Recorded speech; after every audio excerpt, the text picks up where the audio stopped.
Hi, everybody. We are going to look at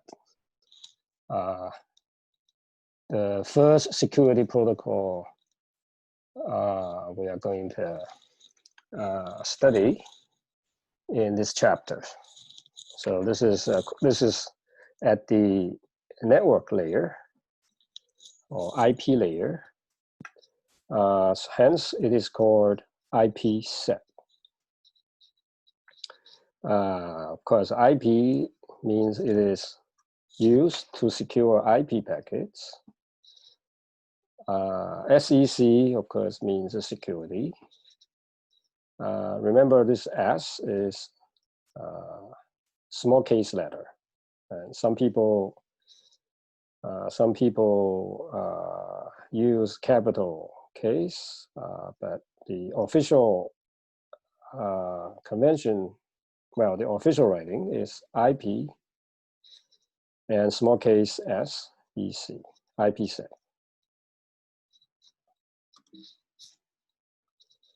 Okay.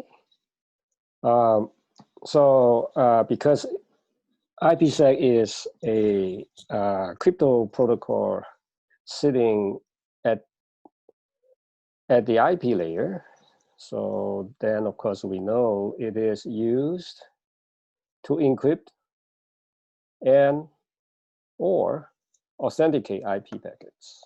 Okay, so then of course we have two issues as we look at in earlier section.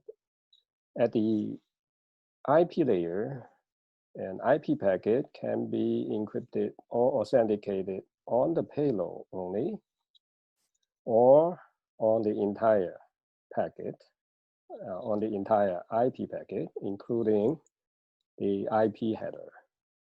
So in that case, we also have a concept of transport mode and tunnel mode.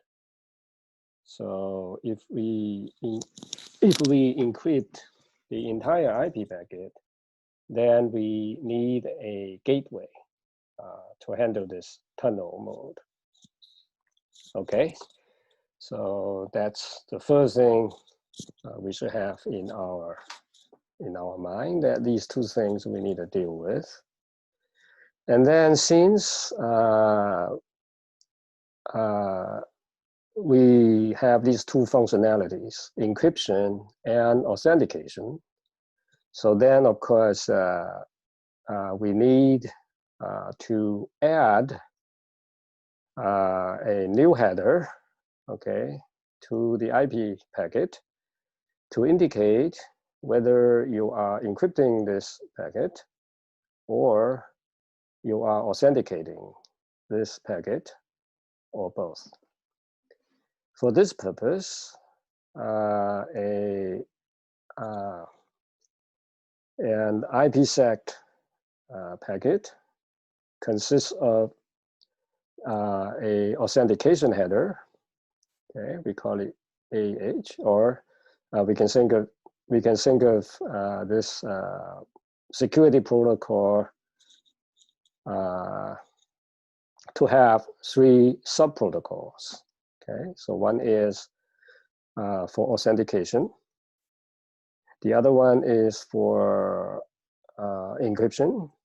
And of course, both of these need, particularly for data encryption, we need secret key. So we have a key protocol.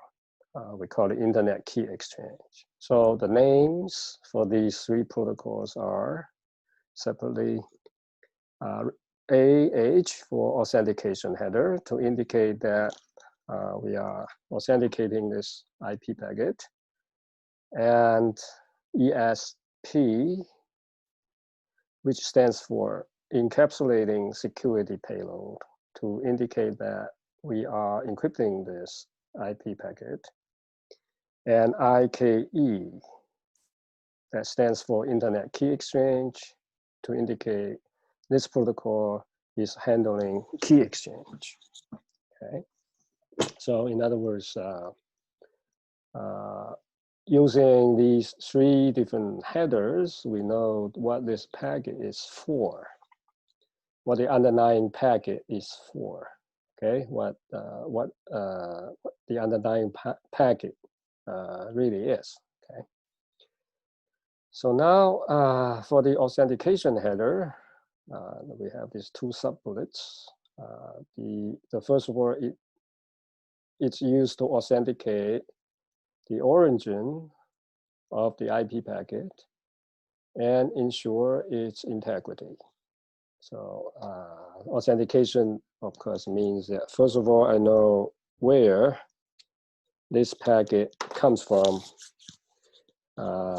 And second, I make sure that this packet has not been modified. Okay, so this is to maintain its integrity, as all authentication method wants to do. Okay, and there's another functionality for authentication is to detect message replays using sliding window. So sliding window is a common technique, which is used here, and then it will be used later, and it will also be used in other applications too. All right, the next is a ESP. So this is a header to indicate the underlying packet has been encrypted. So there's only one sub-bullet here. So this means that it's encrypt or, now this is and or authenticate IP packets, because we know when it's encrypted, it can also be used to serve a purpose of authentication. Okay. And IKE, this is a header to indicate the underlying message and the underlying packet is used for key exchange purpose. Okay, so this is in particular, it is used to establish secret keys for the sender and the receiver. So that is a nutshell for these three protocols. And then, as we mentioned earlier, for IP packet, we can either encrypt or authenticate the payload, or we can encrypt or authenticate the header, and both, right? So, so in that case, of course, we have transport mode. If we only encrypt or authenticate the payload part of the IP packet, otherwise it is a tunnel mode. Okay, so to handle tunnel mode, we need gateway. So this is a computer or a new device, which you can think of it as some kind of router that can add its IP header for transmission purpose or for transportation purpose. All right. So now let's see how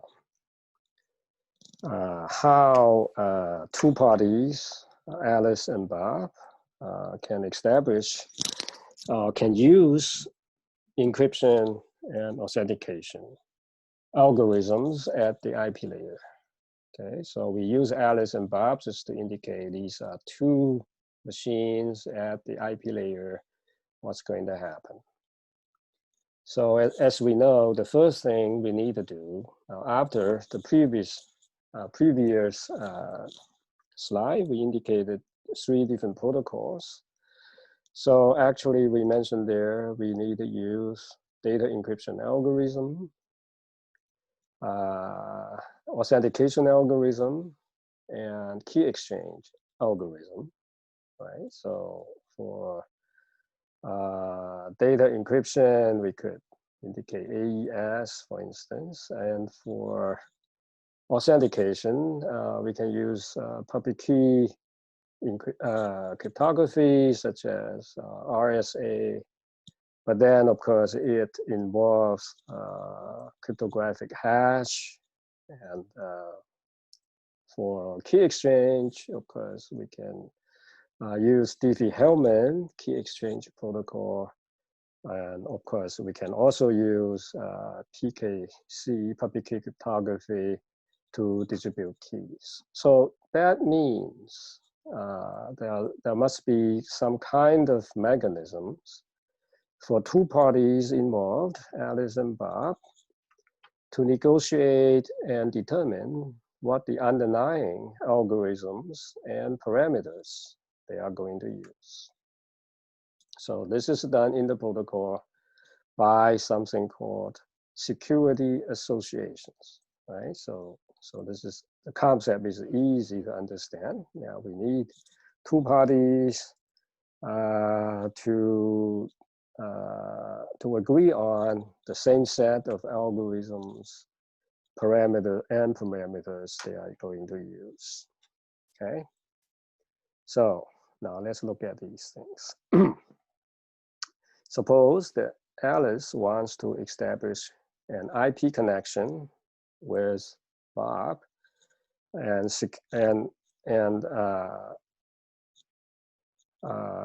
of course we know this is at the IP layer, and the two parties must first negotiate a set of keys and algorithms. Set of keys, algorithms, and also it involves parameters. The concept of security association, shorthand for that is SA, is a mechanism for this purpose.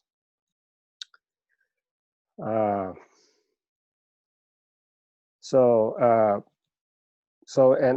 an SA is formed between an initiator and a responder, right? So right now we give a name, give these names to the two parties involved.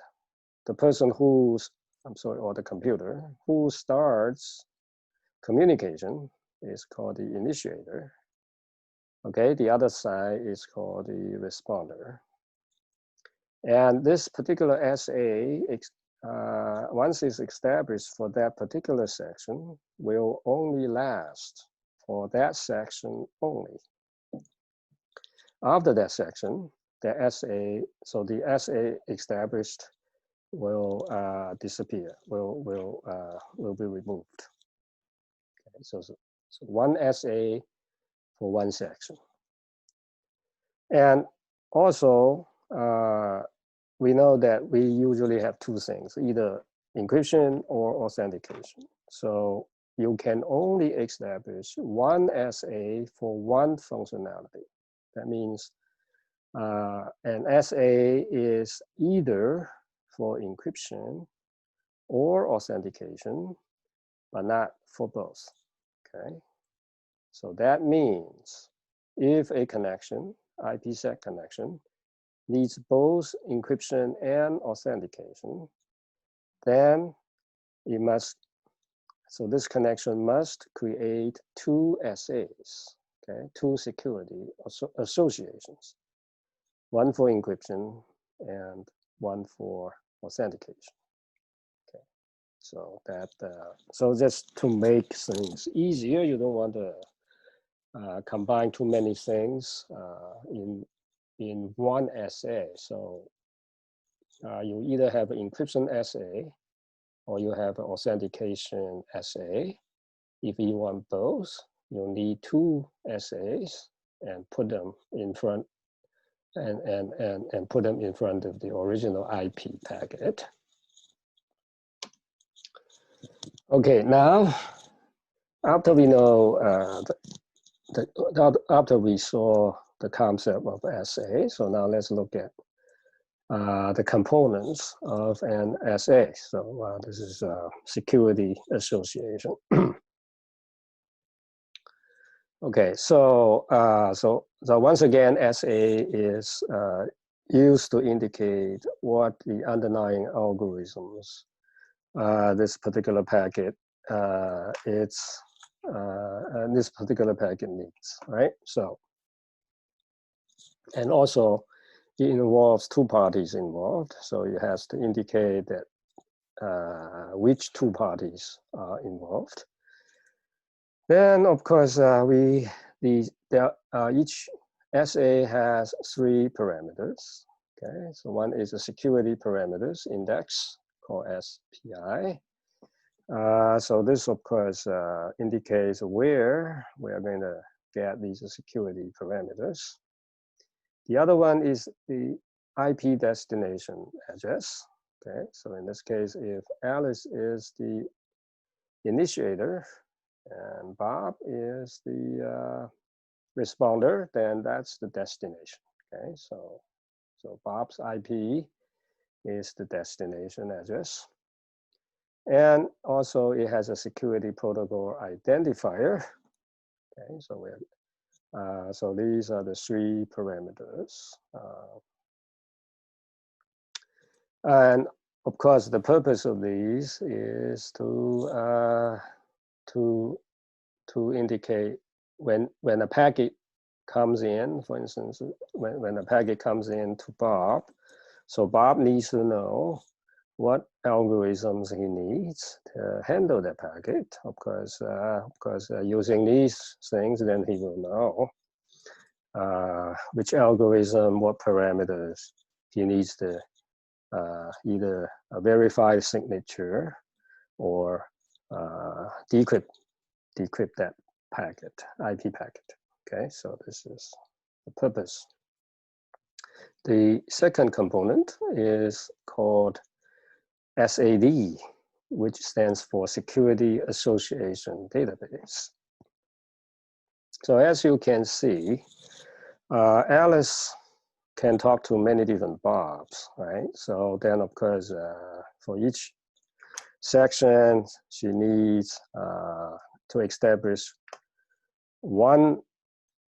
at least one SA, right? Or 2, right? So one for authentication, the other one for encryption. So if she talks at the same time, well, concurrently, of course, with many different Bobs, of course, there are many different SAs that she needs to establish. So that means that there must be somewhere she needs to place these SAs. So that is the SAD. That's what SAD is for.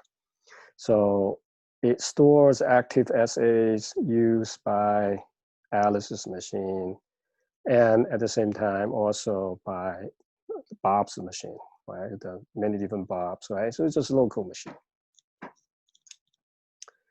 And so that's the second component. And the third component is security policy database. So this database, this SPD, shorthand for that is SPD. So this is used for to store, right, a set of rules to indicate which packet is for encryption, which packet is for authentication, right? So this is, for instance, you have a default rule. You set up a default for certain packets. It's going to be authentication. For certain other types of packets, it's going to be for encryption. And these rules can be set by the user. And mostly this is set by the system admins. Okay, so the last component is SA selectors. And of course, since we have a lot of SAs, and when a packet is created, and sent over, or when a packet arrives at the destination, and of course you need to know what SA you want, you need to handle this packet. So that means that we need something to specify we need a set of rules to specify which SA to use for which packet. So that is done by the SA selectors. So as you can see, these components are there just to make it easy, just to make it doable to what sets of tools that you need to use. In this case, the sets of tools is the algorithms and the parameters you need to use for a particular packet, either from the initiator's side when it is created, before it's sent over, pushed down to the data link layer, or at the responder's side, that when the packet comes in, you need to know which SA to handle it. Okay. So now let's look at the packet layout, IPsec packet layout. So as we said earlier, IPsec sec is to encrypt or authenticate IP packet. Okay, so then you have, so this is the normal IP packet. You have IP header, you have payload. And so we use this color, blue color, to indicate unauthenticated plain text or unencrypted plain text. And authenticated or encrypted text is indicated by the green color. So this has been, so this is the original IP packet. There is no any security protection for this packet. And then if we determine that we want to transmit this packet over using transport mode, that means that we need to either encrypt or authenticate, or both, right? Or both, this payload. So now that means it becomes green. Okay, so before this green, then we need something to indicate how this green part is going to be handled. So that's IPsec header, right? So remember, we have encryption, authentication, or IKE. So these we need to indicate which one is, right? Mm-hmm. So if you, so for each of these, you need for encryption you need one SA. For the other, you need another S. For authentication, you need authentication SA. Okay, so these also are unencrypted, so it's in blue. And then the original IP header now is still there for transmission, right? So, so for delivery. So this is in blue, which is in plain text, and this is either encrypted or authenticated. All right. So what happened in tunnel mode? So for internal mode, this entire packet becomes green, right? So this goes in here, so it becomes green. So once it becomes green, the routers will not know how to deliver this green part of it. So that means you need a gateway, and this gateway can use this IP header, okay, in plain text for delivery purpose. So once again, you need IPsec header or headers, right?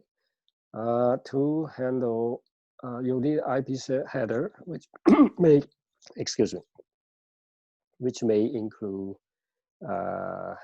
authentication and encryption SAs, right? So there's IPsec header, and to indicate what the screen part, how the screen part is going to be handled. So what algorithms what parameters and so on, and what is this for, that kind of thing. Okay, now let's look at what the IPsec header looks like. So the IPsec header can have two different kinds of headers. Okay, so one is authentication. So indicates that the green part after this IPsec header is authentication. If it is ESP, then it indicates the green part after this IPsec header is encryption. Okay, and of course, so you need one SA for this authentication. You need another SA for encryption.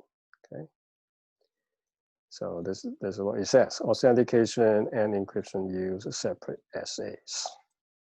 So remember, SA is a mechanism for two parties to agree on a set of algorithms to handle the underlying IP packet.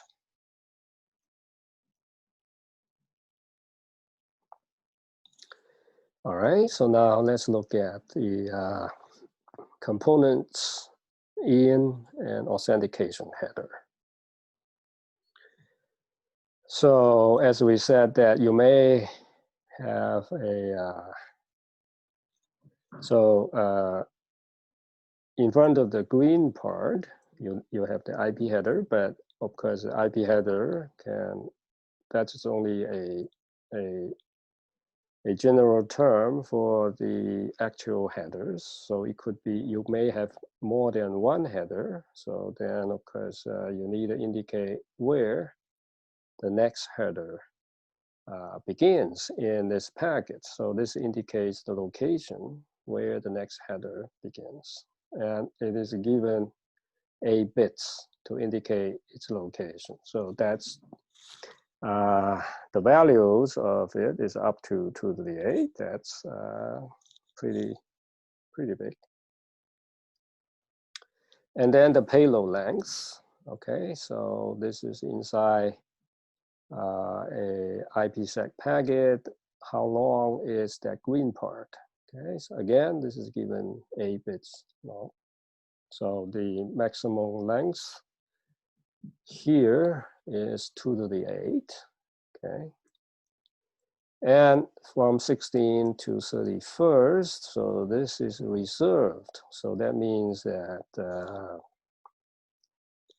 it could be used for other purposes, right? This part of this can be used for other functionalities, in other words.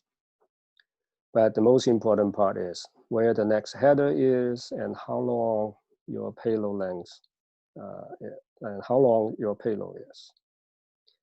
And the next part, of course, is a security parameters index. So where I'm going to look for my SAs, right? So where is the things, the algorithms. So this is index, right? So that means where to look for certain things you need. This is for security purpose, either authentication or encryption. And then, of course, as usual, anything you need to indicate which particular packet we are talking about, that you must have a sequence number so that when these packets arrive out of the original sequence, you can use this sequence number to line them back again in the original sequence. Okay, so after this, and you have an integrity check value. This, of course, could be a hash code, right? And so if you allow different hash function, then of course the length could be different. Okay, so that's what it is. So in the sense, so next header indicates where this current header ends, okay, where the next header is. And well, the payload length, the reason you need a next header, because you know the integrity check value here.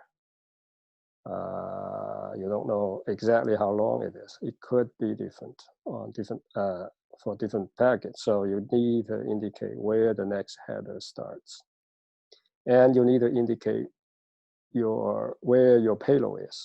Okay, so that's done by payload length, and you need to know what algorithms, what parameters you're going to use, and sequence number is used to make sure that the packets you receive out of the original order can be put back in the original order at the receiving side. So this is integrity check value. Okay, so this is more like a checksum, or is a hash code. Now, as we said, that for the authentication header, we can, in addition to ensure its integrity, it can also be used to resist message replay attack. So this is here's how it works. So it uses the sequence number in the IP header with a sliding window to counter message replay attacks. So here, assuming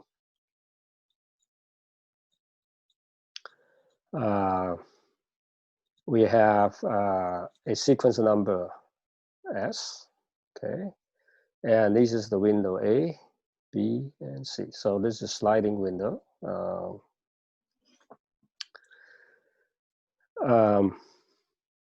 Of course, so this is for message replay. To counter message replay. That means that if it's an old message, we detect the old message, then of course we discard it. That kind of thing. If it's a future, then we have to ship the window.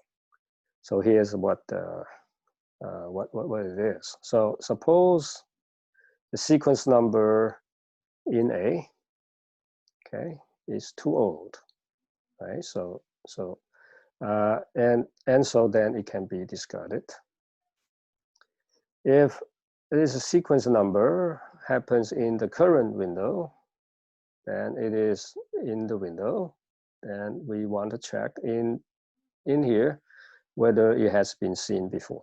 So that means that, or the purpose here is that for each window, before this window is moved to the next, we need to record all the sequence numbers during this window. Okay, so then you only have a relatively smaller amount of information that you need that you need to store. Okay, so if a sequence number is in this part, so that means that it's already out of B, but this is in the future, right? So that means now this is time to ship the window over, okay? And then we're going to do the same thing as in this case.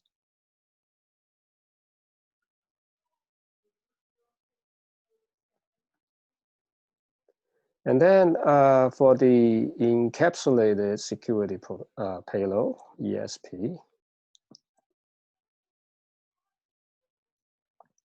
So this is slightly, it has more things. And first of all, is security parameter index. It's the same thing. We need this to indicate where we look for the algorithm specific, what algorithms or what parameters and what the other things like SA database, what rules, right? That applies to the underlying IP packet. So this is what that is used for. And then you also have a sequence number as because the use of sequence number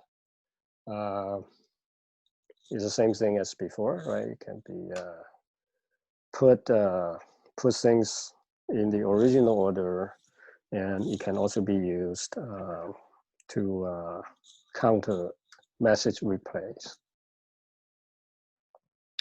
And the payload data, okay, so so this is the payload data, which is the length of it could be different, variable length. And then if it's not enough, then you can pad so that you can take up the entire space here. And then, of course, you need to indicate a next header. So the next header is in this part. And then, of course, is the authentication data, which is the, and also the length of it's, the length it can be different. So then, as you can see for this part, this is encrypted. Okay, so this whole thing is encrypted. And then this is authenticated. So this cannot be changed, right? And so that's what a security, I'm sorry, that's what an ESP header looks like.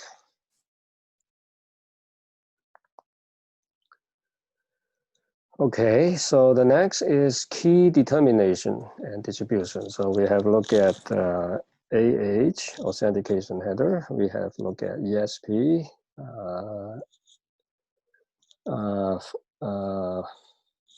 for encryption, and then the next is for key exchange. So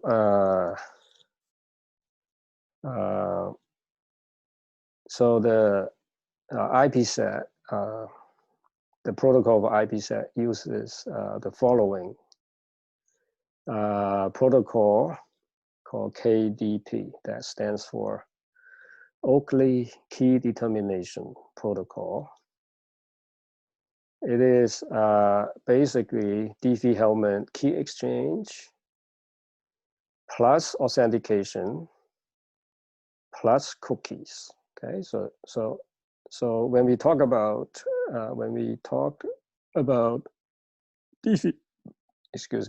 Diffie-Hellman key exchange, we mentioned that Diffie-Hellman is subject to man-in-the-middle attack. And the way and the method to counter that attack is to add authentication. You need to authenticate where the message really comes from. Okay, but then we also need another thing. We need something called cookies. So a cookie is used to prevent attackers from launching some kind of service denial of attacks.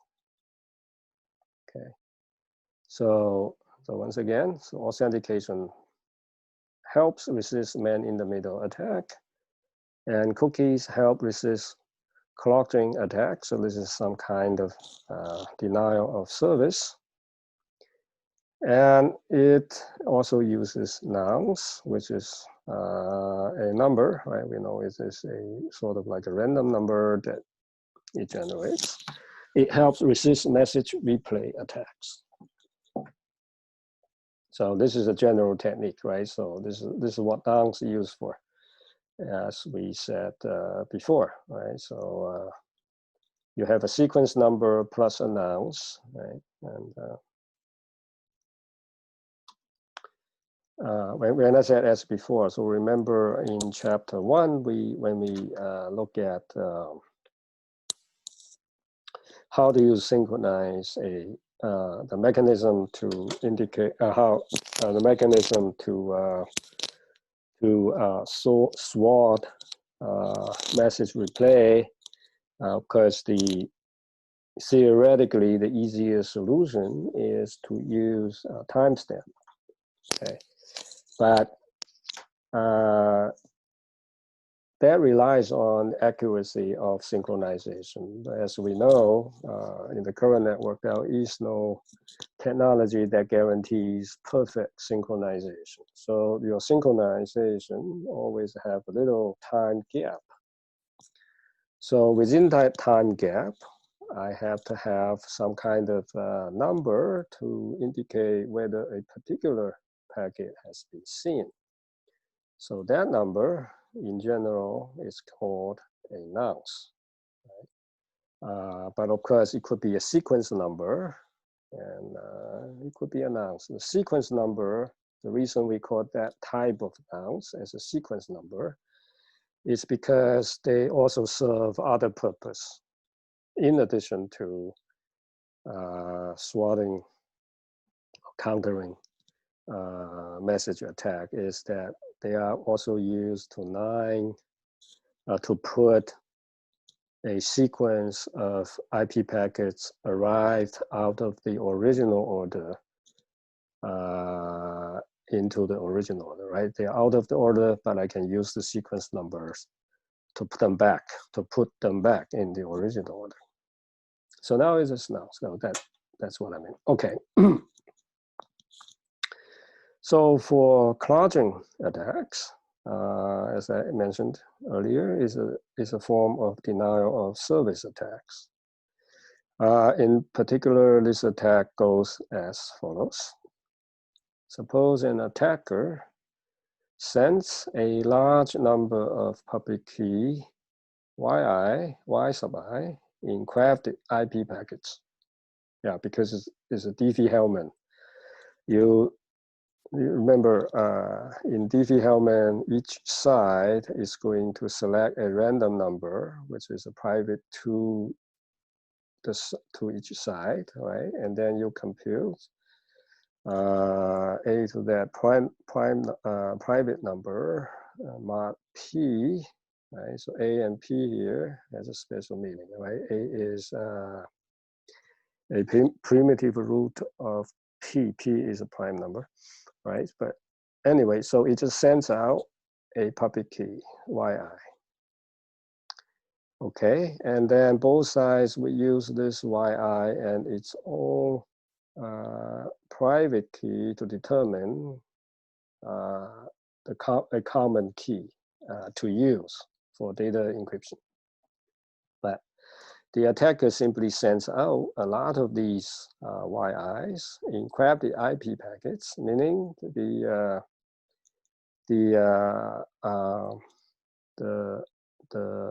source IP has been crafted as a IP packet. I'm sorry, as an IP address of a unresponding machines.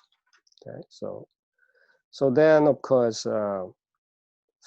then the purpose of this is to force whoever that receives a lot of these IP packets to compute to do this computation. Now, even though you have fast exponentiation algorithm, but it still takes time to do it, and that time is actually quite a bit, right? So it's more than just linear time. So if you have to do a lot of these, okay, then of course your computer may not be able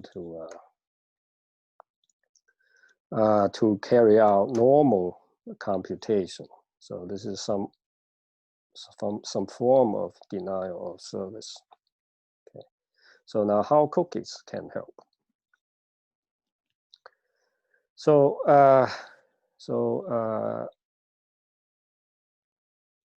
so before doing computation, right? So let's say I receive these YIs, right? So before I actually carry out this computation, I want to make sure this YI is legitimate.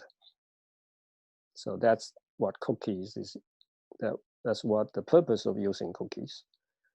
So before doing this computation, let's say there are lots of them, right? I mean, hundreds or whatever, lots of them. So I would send a cookie.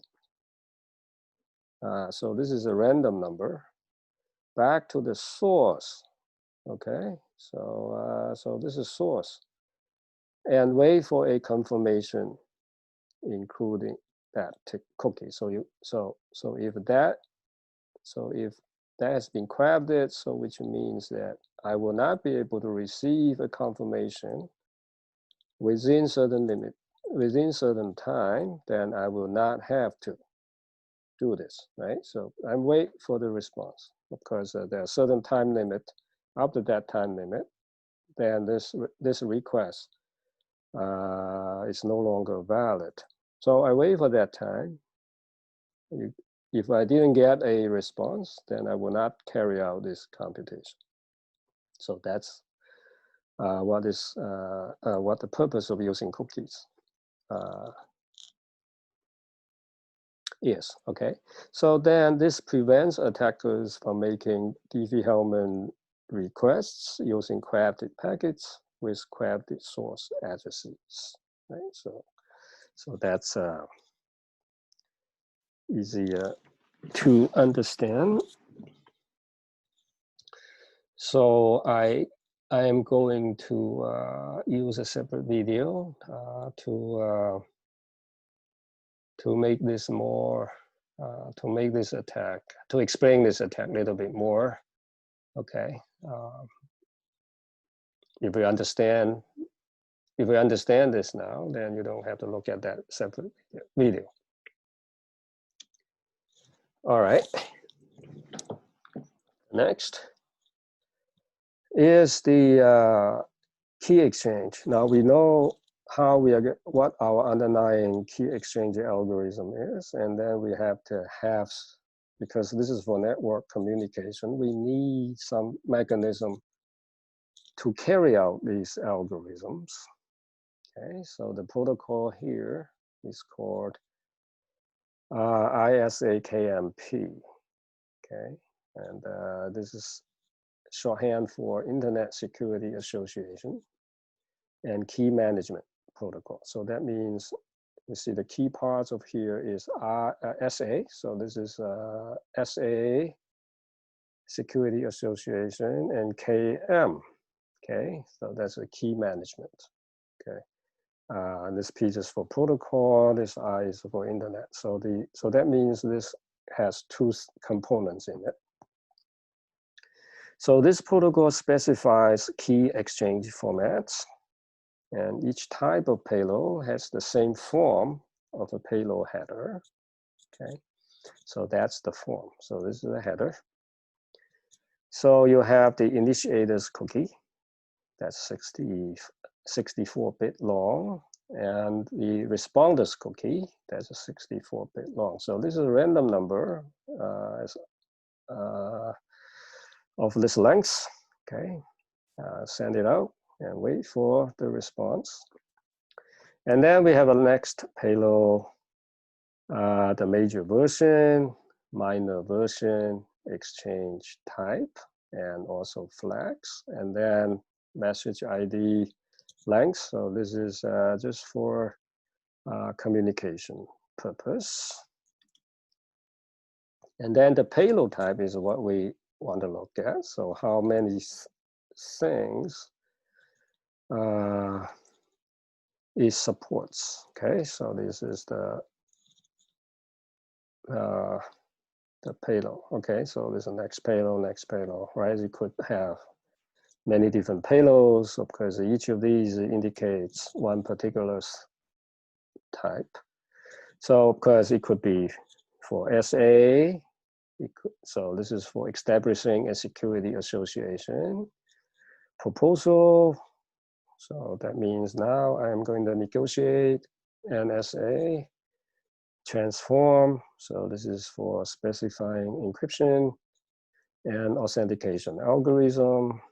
It indicates key exchange. That means now it's going to be specifying a key exchange algorithm. Identification for carrying information and identifier. Peers. Certificate request for requesting a public key certificate.